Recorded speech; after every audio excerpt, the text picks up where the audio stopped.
So if I can introduce our next speaker, Mike Gibson. Mike's joining us today as one of our sponsors and obviously from BlackBerry. I understand you're ex of F5 and one or two other companies as well. 10 months. 10 months in F5 and great product. So Mike, over to you. Thank you. So much. Thank you very much, everyone. So I was kind of looking at Matt there when the demonstration was going on, and a couple of years back BlackBerry held a fantastic event where we demonstrated our new UCC capability, really delivering this, and we held it at St Paul's Cathedral, which has 16-foot wide walls, lead-lined windows, and absolutely nothing worked. So we stood and described what would have happened if it had worked. So at least you got the first screen up there. So I just wanted to talk very briefly about what BlackBerry is doing with regard to delivering mobile solutions within government. Also talk about what the industry is doing, where we see things moving to, some industry trends. And then I'm going to answer the question about BYOD, because everyone keeps asking me, can we use BYOD within government? And I think I'm going to say definitely, maybe, perhaps, and we'll give you our view on where we are with that. So a bit about what we see is happening within mobile. And we really want to thank you within this room, because actually government is a major sector for BlackBerry. And if I look within the UK, there's about 270,000 devices, mobile BlackBerries being used within government. I should say as well, I pointed out a bit earlier, there's about 250,000 BlackBerries in the UK that are over 5 years old in use. I don't want to put the two together, but maybe that's a good correlation to make. And one of the reasons we wanted to be here is to give you some view on BlackBerry, the company. So we're not the same company we were a year ago. We're also not the same company we were 15 weeks ago. And the reason I say that is that 15 weeks ago, John Chen joined as our chairman and CEO, coming from SAP Sybase. So, you know, BlackBerry had been through a number of public challenges. The predominant thing that John has done is define who our customers are. And being blunt, it's you in this room. So, you know, a year ago our focus was really on selling as many BlackBerries as we could, and our target market was teenagers, being blunt. And actually, although we did enterprises, we kind of had lost our way. You were a kind of bit part of what we did. Now you're front and center of everything we do.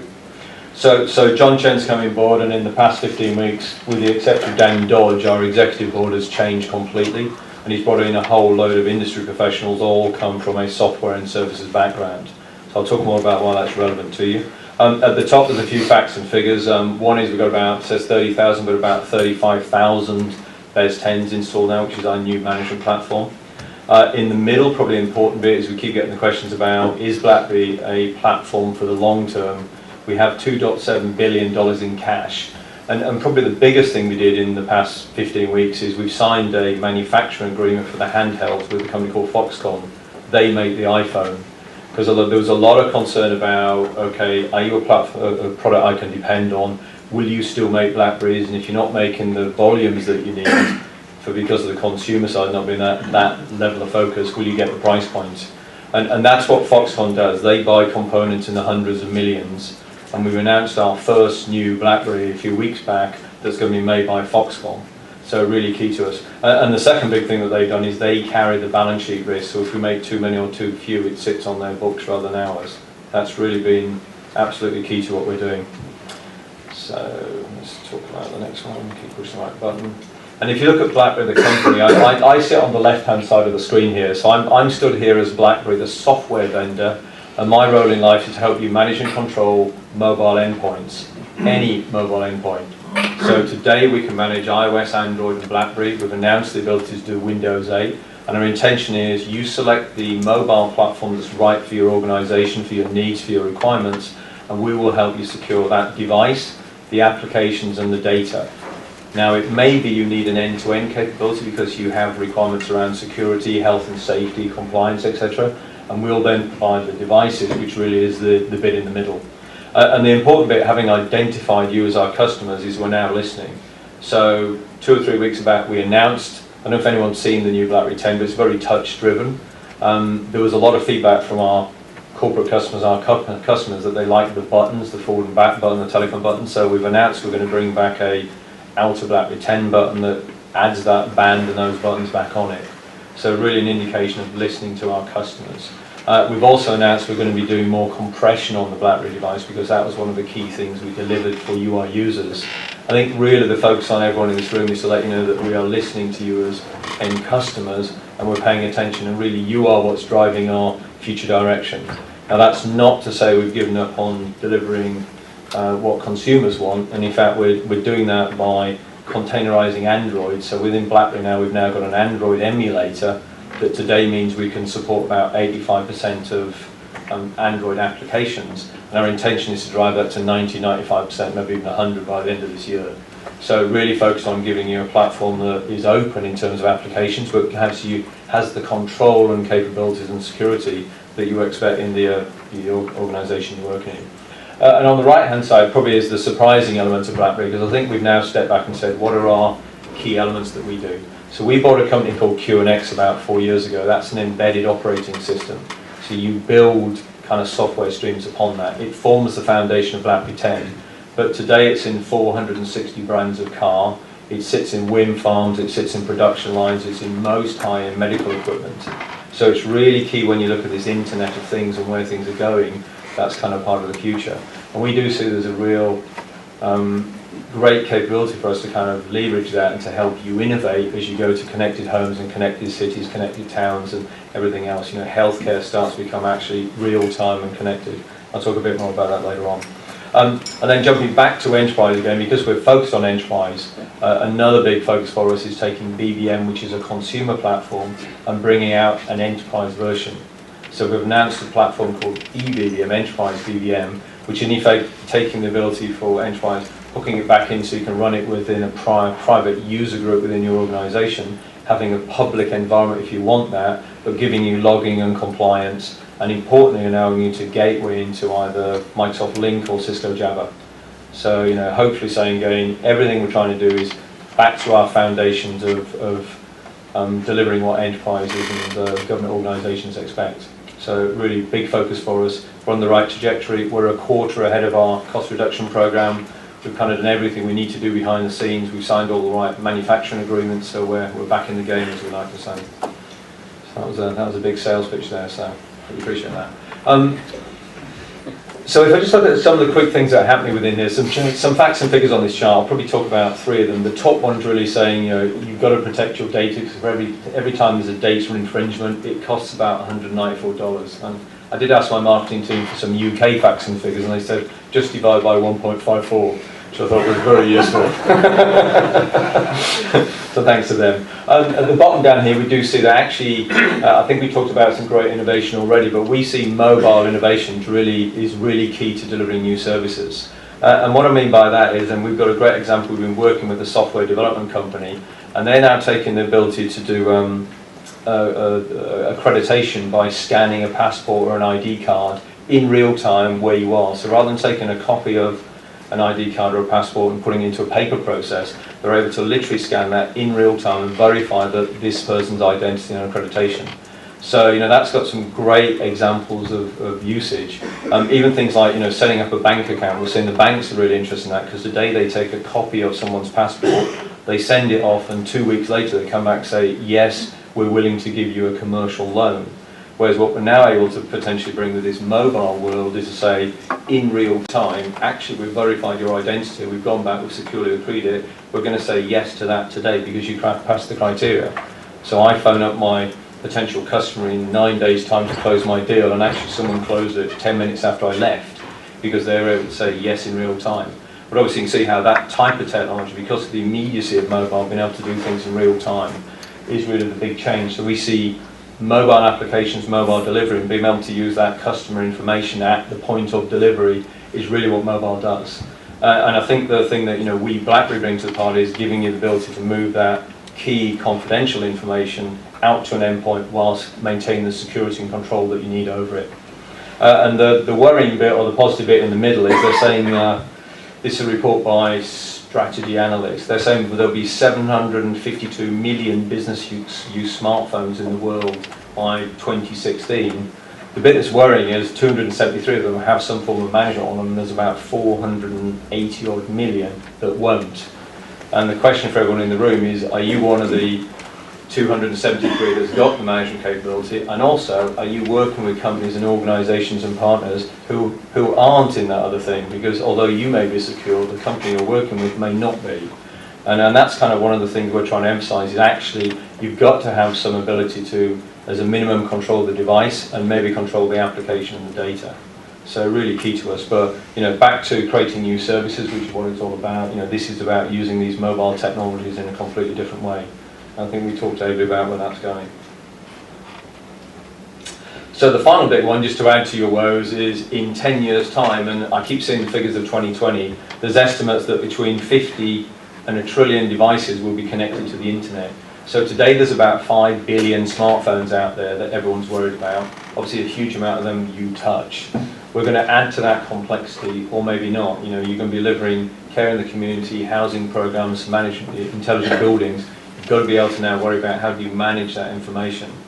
So for IT companies, we view this as great because it's going to be about $1.4 billion of stuff we can sell. But on the backside of this, obviously, how do you now manage this complexity? And it's really taking some of the analytics we just saw, big data, and saying, now what do you do about increasing that 500-fold? When everything, the smart light bulbs and smart train stations, and just the potential is incredible. But we're looking at this right now saying, how do we help you, given we're already involved in this area, and given we're involved in management platforms, can we tie the two together? So a really big focus for it, but we see this as another massive headache. And I did go to an event where the CIO of BT stood up and he said, I think this is a massive challenge, but he said, as an IT professional, I just sink in my chair as I think about taking what we've done and increasing it 50-fold. And it's not just about buying 50 times more stuff, it's just the enormous complexity of what's out there. But then there is huge potential of being able to analyze these things in real time. I think you're seeing some of the digital dashboards really where this kind of starts to become really effective, when you can turn on and off lights, you can kind of compare information in real time. So we see there's enormous potential there. I've got no answer to that one, by the way, other than we're working on that. So if you look at public sector, and you obviously all know this is about demonstrating efficiencies and benefits and deploying technology and all the great things I'm easily able to talk about. We're also seeing that this is kind of an interesting time, because actually your users do like this technology. They want to embrace it, whereas previously you may have decided we're going to roll something out, they don't want it. They've pretty much all got smartphones now. If you look at the UK, really we've got a dependence on that. So we are seeing that people want these mobile applications and are willing to use them and kind of experience with them. But then the final bit is, obviously, if you look at security and security attacks, the more we mobilise, the more you're putting this information at potentially points of risk, and then you've got to worry about that. So how do you actually combine the best of all this, introduce mobile technologies while at the same time fighting against these kind of sophisticated attackers who are coming in more and more? And and this is all about risk and risk reward. So we BlackBerry are kind of been working on how do we help you, our customers, move. And I said we're a different company. So a year ago I would have been telling you had to have a BlackBerry on the end of the service. Now we're about open. So iOS, Android, BlackBerry, Windows 8, I really don't care what sits on the end of a service. My role is to help you to secure it and control it and manage it. So let's talk about that. So, and one of the ways of doing that is to use a container. And I should say as well, this is the statement by Gartner about containers, but for those of you who follow CSG, I think that the guidance from them is don't. So, I don't know if anyone agrees with that. So we're going to talk about, well, why would you and why wouldn't you? So container is quite a simple concept. In effect, you take someone's device, you take or a tablet typically, and you put a segregated area on which you own and operate. So you're only looking at that. So it contains your data, it contains your information. You can stop people forwarding information in or cutting and pasting. So really simple concept. And really where we're seeing this, it gives you a great solution set for low risk. What I suppose was IL1, because I'm afraid I don't really understand official anymore. So if I can revert to IL levels, so IL1 and some of IL2 containers provide a great solution set. The issue that CSG have on it is twofold. One, they view that if you put a container on an untrusted device, then there's the potential that something could go wrong with that container. They also don't like the fact that if you do use a container, something could happen within it, which then exposes your data and your usage within that environment. And our view on, I should say as well, is that we have a large security advisory team whose role in life is to help you kind of get through this accreditation if you need it, to advise you how to do things. So right now we're working for the CSG platform assurance to come out, the latest one with iOS and Android and the BlackBerry 10.2.1. As soon as that is released, we'll be issuing a hardening guide which advises you how to use BlackBerry management platform with iOS, Android and the BlackBerry device on the end, and how to configure all that so it's in line with with guidance so you are as secure as you can be. So we're really focused on making sure we deliver technology solutions, but more important, people, processes and advice to help you kind of deploy these in the right way. So if you do want to use a container, I think CSG's view is don't. Try and manage the device as much as possible, but if you do, use VDI where you can, so minimize the amount of data that's actually on the device. Use digital rights management to minimize the length of time anything is stored locally. And I think their key advice is to log and monitor absolutely everything. And then the final one, which I think everyone's talked about, is to have people and processes in place that mean if there is an infringement, you can rapidly react to it. Because under their guidance, you may feel that I can identify something within 12 minutes or 12 hours is acceptable, but 12 days or 12 weeks or 12 months is unacceptable. So really it's about having the people and processes around to help you kind of work out, has something happened if an infringement happens? So we do see that's the question everyone keeps asking is how do we implement, let people use their own iPads? So, and it's got to be down to, unfortunately, back to yourself to say the risks on yourself. It's about understanding the data and the applications. Sorry if I'm preaching to the converted and all that stuff and teaching granite to suck eggs. But, bottom line is ideally you'd say don't.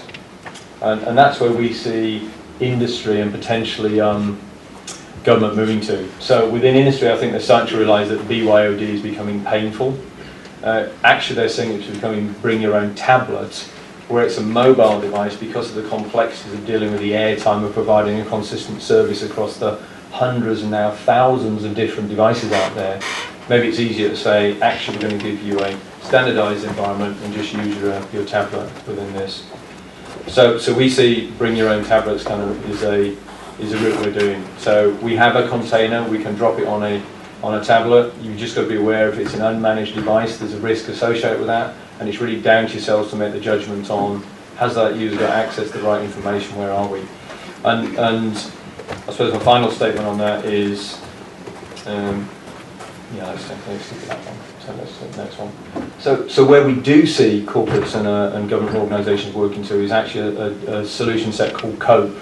And this is really the best of both worlds. Let's manage the device itself as a corporately owned device. So I manage the passwords, I manage the operating system, I manage the SD card, I manage Wi-Fi and Bluetooth, all those kind of elements that could create a risk. But I give my users a personal area they can do what they want within constraints and still have a work environment. So this is something that Gartner have identified as being the big secret sauce for corporates. It enables you can deliver those game-changing mobile applications in a secure way, but at the same time give your users the experience that they want. So for us, COPE is a really big capability. We've got we've focused on giving that, I suppose, regulated balance environment, and that's where we see the market evolving to. So Gartner came out with an advisory. They're normally not very pleased about BlackBerry, but pleased to say that they say we come closest to offering a product that supports COPE, and other container models don't that. So we give you both elements. We give the ability to control the device, so you can control the cost and control the service level. And at the same time, we give you that segregation of confidential information, so you can have a separate environment that your key information, sensitive information, sits within. But your users, when they're at home, they can use it for a bit of browsing, they can give it to the children and do what they want, and you're safe in the knowledge that actually you've got these segregated environments.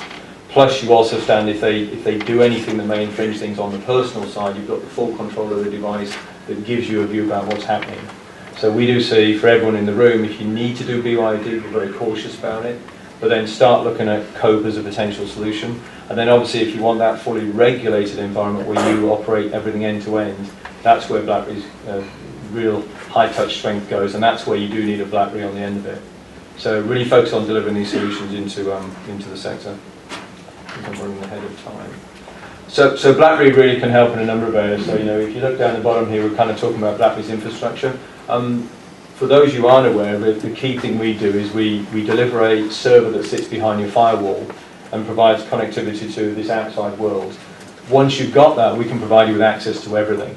So anything that sits behind those public services, behind that firewall environment, you can access in real time from BlackBerry, iOS or Android in a safe and secure environment operating under our gold standard security.